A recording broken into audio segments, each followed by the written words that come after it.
Hello everyone, and welcome to another updates of my 75-gallon saltwater reef tank. And thank you all for all the viewers and subscribers to Primo Reef, the educational channel for your saltwater reef tank.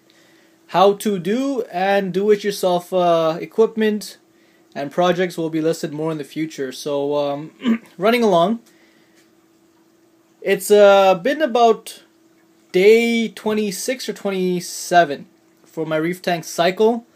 The cycle has completed. I had an ammonia spike about 1.5–2 weeks ago. Since then, I've been testing every day for nitrites and ammonia. Sorry, my mistake. I tested in the last 3 days my nitrates and ammonia and nitrites and nitrates. However, from the looks of it, I think I might have skipped my cycle. Meaning, not skipped, but the cycle happened within the 7 days that I wasn't testing for anything. I've just been really busy with my schedule. That's why I wanted to give you guys a nitrate and nitrite update. But looks like that 1 week when I was really busy, I guess the spike happened there. I've been waiting for some diatoms to bloom and algae to grow, but again, there was nothing in my tank. Also wanted to update you, the shrimp that was in my tank. What happened is that the first week and a half that I had the shrimp, the first 6 days, nothing really happened to the shrimp. It looked like it was fully cooked and it looked edible, but I did not want to eat it. That was to let my bacteria start growing. And once the bacteria of the ammonia started juicing away at that shrimp dissolved very fast. So I thought, you know what, let me add another one in there. So I did. I added a second shrimp, and believe it or not, within 3 days, this thing was completely decomposing very quick than the first one. So ammonia was there. So a little hint and advice for everybody out there: when you have a shrimp and you're cycling the system, obviously you don't want to do it with a fish, a live fish like damsels. It's cruel. But when you have a shrimp in there, when you have that ammonia spike and it goes up, don't add any more shrimps. Let that shrimp dissolve, or I would say take it out. Because what happens is you're going to prolong the ammonia cycle if you keep adding more shrimps, because the shrimp is just going to sit there, decompose, and the cycle is not going to stop. So as soon as you see ammonia spike, guys, take that shrimp right back out. Further along, after that happened, I guess I missed the cycle of the nitrite and nitrate. And everything seemed okay. What I actually did was I took one piece of a Ricordia or mushroom, left it in there for a week, and it was extending like no tomorrow. It's very, very nice. So I added a few corals in here. Again, these are not major corals. I've got them for very cheap. I had to eliminate my other tank, just due to space reason. But as for the cleanup crew, this is your second step, guys. For everybody that's out there, you want to get your cleanup crew started. Some people, there are packages online where you can update how much cleanup crew you want in the tank. But again, when you have your cleanup crew, don't think about the short term. Think about your long term. Obviously, if you have hair algae growing all over the place, you may want to pick up a few more turbo snails than what's recommended on your tank. You can always give it back to your local fish store for a credit if you want. But the main person I'm talking about, the main invertebrate I'm talking about here are hermit crabs. For the guys who want a lot of corals, hermit crabs are notorious for walking all over your corals. I had some LPS corals in the past, and every single time I try to feed these the corals, what happens is that these hermit crabs are crawling all over, and with their sharp legs, they puncture the soft tissue of the soft coral. So in that sense, I've learned from my mistake in the past when I had like 20–30 hermit crabs, and I cut it down. Right now, I went out and bought approximately just 4 hermit crabs. I got 2 red legs and 2 dwarf hermit crabs. So just 4, as you can see, I'm not going all crazy here. 4 hermit crabs, I have 1 snail, I have 2 cleaner shrimps, and I have 1 coral banded shrimp. This is just so the shrimps start picking away at certain stuff in the tank, that whatever starts to grow from now on. And I did pick up 1 small chromis, a chromie. This chromis is about, say, 3/4 of an inch or half an inch. It's nothing too big. And I have a lawnmower blenny. Some of you may argue, hey, this is way too much fish in one tank so quick. But this is the way I'm going to do it here. I've had this same experience in the past, and it's been okay.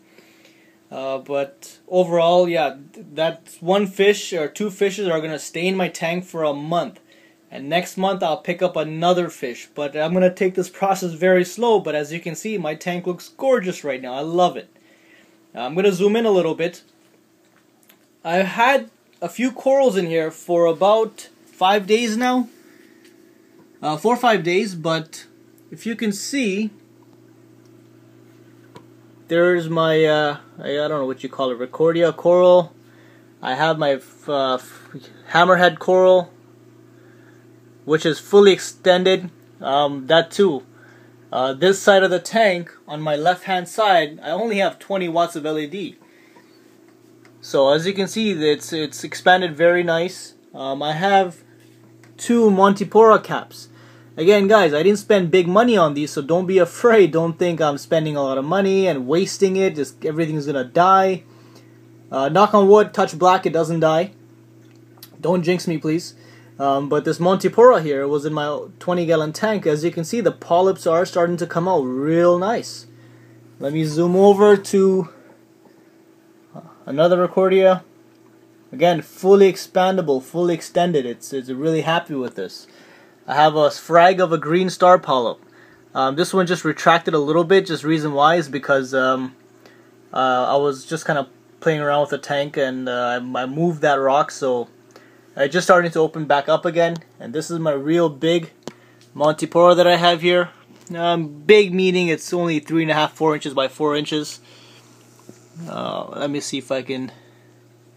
There we go. As you can see, those green polyps at the side, they're fully extended.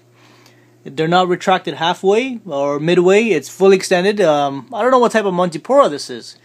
What's been happening is that I have the ring around the whole coral. The polyps are fluorescent green, but everything in the center, it's that reddish beige color. So anyways, lovely looking coral. Moving over here, my polyps. I don't know what type of polyps these are, but again, if you can see, fully extended. I've had no problems with this. Just want to show you my coral banded shrimp and my cleaner shrimp. Hope these guys start picking away any detritus, any type of leftover food that I leave in the tank. So 2 cleaner shrimps, 1 coral banded shrimp, 1 snail, which is at the back trying to make my life miserable by going into the overflow. It's not gonna happen because I did place a little cap on the top, so no fishes, nothing can get behind of it. For now, I have 2 pumps, 1 and 2 on either side. Just saving up some money for a Vortec MP40, which I will kind of get back in a little bit for that. I have I think it's a Kenya tree. It was pretty big. I just kind of sliced it in half. Put one here, put one in the center. And one more thing. I'm going to show you guys one more piece in here. For everybody, this is going to cause a lot of discussions on my page. Maybe a lot of disagreements. But I did place something in my tank that some of you may not be happy with, but again, I'm doing this based out of my personal experience in my last tank. I did have my flame anemone. Okay, I'm sure all of you guys are thinking already, oh, this guy's an idiot. Shouldn't be placing this anemone in the tank that quick. Again, I'm doing this because my last tank, I had placed an anemone, and it did fantastic. I kept the water parameters all right. Reason why some people say don't put an anemone in the tank, this is a whole different topic which I will get into in the future, is when you set up your tank, it goes through different phases throughout the 6 months to a year. Now these phases are due to when you add fish in there and the bioload becomes extreme. some people think, alright, 2-3 months down the road, they start stocking the tank with about 15 different fishes. Well, of course you're going to have a drastic chemical change in the tank with the bacteria and the bioload, and then you get hair algae, you get another spike of cyanobacteria, which I probably will get, but you control that by how much fish you keep in the tank, how much bioload. In that sense, I just want to zoom into my anemone here. It has been fully open like this. I just fed it. It has been eating in the last couple days. Again, my camera doesn't do justice on the colors here. I don't know if I can... let me change the color to blue. Yeah, it doesn't really show 100%. But anyways, you guys get the idea here. So the anemones, again, I just fed it. That's why it's kind of opened up. The tips were pretty much bubbled up real nice. I'll shoot another video on that in the future. But this tank here, yeah, it's I would say my cycle is done. This video is pretty much for the cleanup crew process. This is more the cleanup crew. I will get into more stuff in the future. But I hope you guys do like the tank. It's running wonderful, working great. The main discussion I wanted to have with everybody right now is I was going to get initially 2 Vortec MP10s positioned on both sides. Now my tank is a 3/8 thick. That's borderline for the MP10. Now the question to all you experienced reefers out there: do I go with a Vortec MP40 or a Tunzi wave box? Give me your inputs. Let me know what you guys have and what's beneficial, what's not. Because one Tunzi wave box will do the job in my tank, but then again, a Vortec MP40 would give me different types of wave patterns and everything else. But the disadvantage on that side is that I hear that the gearbox on the dry side of the pump, the power head, it starts making a lot of noise. So again, give me your input. Let me know what you guys think, and give me a shout out. Again, guys, like the tank.